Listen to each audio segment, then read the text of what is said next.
Assalamualaikum warahmatullahi wabarakatuh.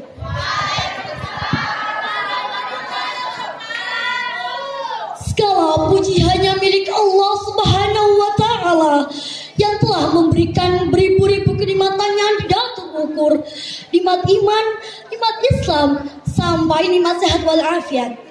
Sehingga pada kesempatan yang berbahagia ini kita dapat bertemu dan berkumpul bersama di Pondok Pesantren Putri Al-Latifiyah 2 dalam keadaan sehat walafiat. Salawat bermahkotakan salam semoga senantiasa tercurahkan kepada pahlawan revolusioner akbar Islam Rasulullah Muhammad sallallahu alaihi wasallam. Karena beliaulah yang membawa misi ajaran agama Islam sampai ke penjuru pelosok dunia. Sehingga kini kita berada di dalam kesejukan dan kedamaian. Dewan juri yang saya hormati serta Lativis tua yang berbahagia, telah kita ketahui bersama bahwasanya media sosial memiliki peranan penting dalam kehidupan sehari-hari. Salah satunya yakni memberikan kemudahan dalam berkomunikasi. Tapi perlu kita ketahui bersama, media sosial merupakan alat bagi penggunanya.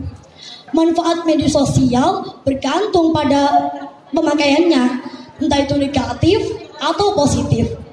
Maka dari itu, pada kesempatan ini, izinkan saya menyampaikan sedikit ilmu tentang media sosial yang berjudul 4 Tuntunan Al-Quran dalam Media Sosial Digital.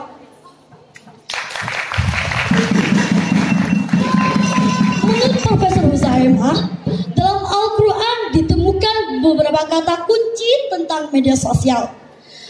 Kata kunci ini juga mensyaratkan tentang pentingnya sikap hati-hati, mawas diri, dan cerdas literasi tentang media sosial. Pertama, qauzul, yang berarti perkataan buruk atau tazin al-kizm. Dalam Al-Quran, surah Al-Hajj ayat 30 yang berbunyi, A'udzu billahi minasyaitonir rajim. Bismillahirrahmanirrahim. Dzalika wa may yu'adzibu hurmatillahi fahuwa khairul lahu 'inda rabbih. Wa uhillat lakumul an'amu illa ma yutla 'alaikum fajtanibur rijsa minal awsani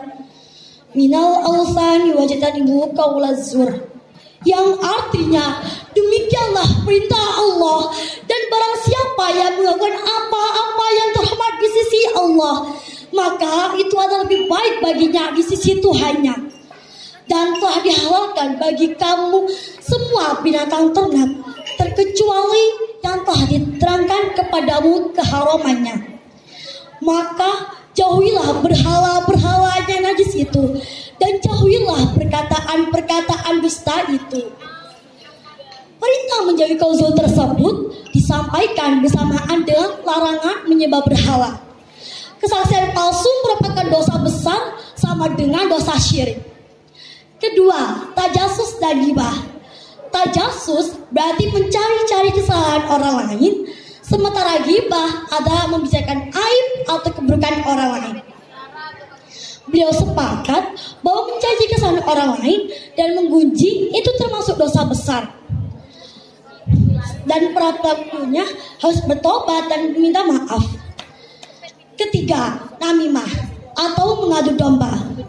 Maksudnya adalah membawa satu berita kepada pihak lain dengan maksud mengadu domba dengan pihak lain.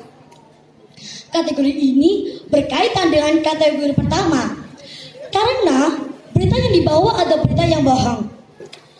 Namimah juga bisa berarti provokasi untuk tujuan tertentu. Sebaiknya kita tidak boleh mencari-cari kesalahan.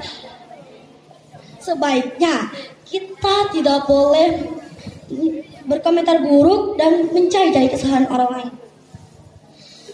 Jangan buru-buru men-share berita yang belum diketahui kebenarannya. Jika diketahui kebenarannya, maka perlu ditimbang apakah berita tersebut mendapatkan manfaat atau justru mendatangkan masalah. Dan yang terakhir adalah sohria. Sohria berarti merendahkan atau mengolok-ngolok orang lain.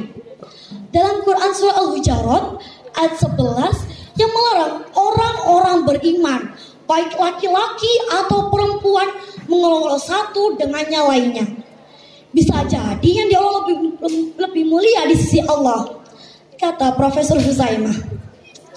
Jadi teman-teman, janganlah kita berkomentar buruk dan mencari berkomentar buruk. Jadi teman-teman, janganlah kita berkomentar buruk dan menyebarkan gosip di media sosial. Misalnya, body shaming pada kolom komentar orang lain. Ini kamu kedutannya. Atau mengajak teman untuk menyebarkan gosip. Karena itu sudah jelas dilarang oleh Allah.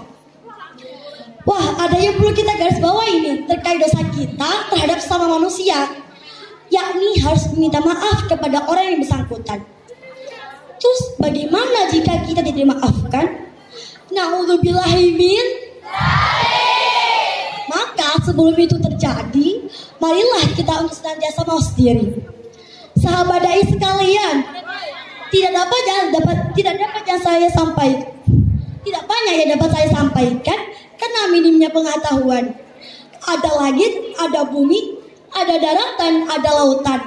Sekian dari ini, mohon maaf apabila ada kesalahan. Wallahul muwaffiq ila aqwamit thoriq. Assalamualaikum warahmatullahi wabarakatuh.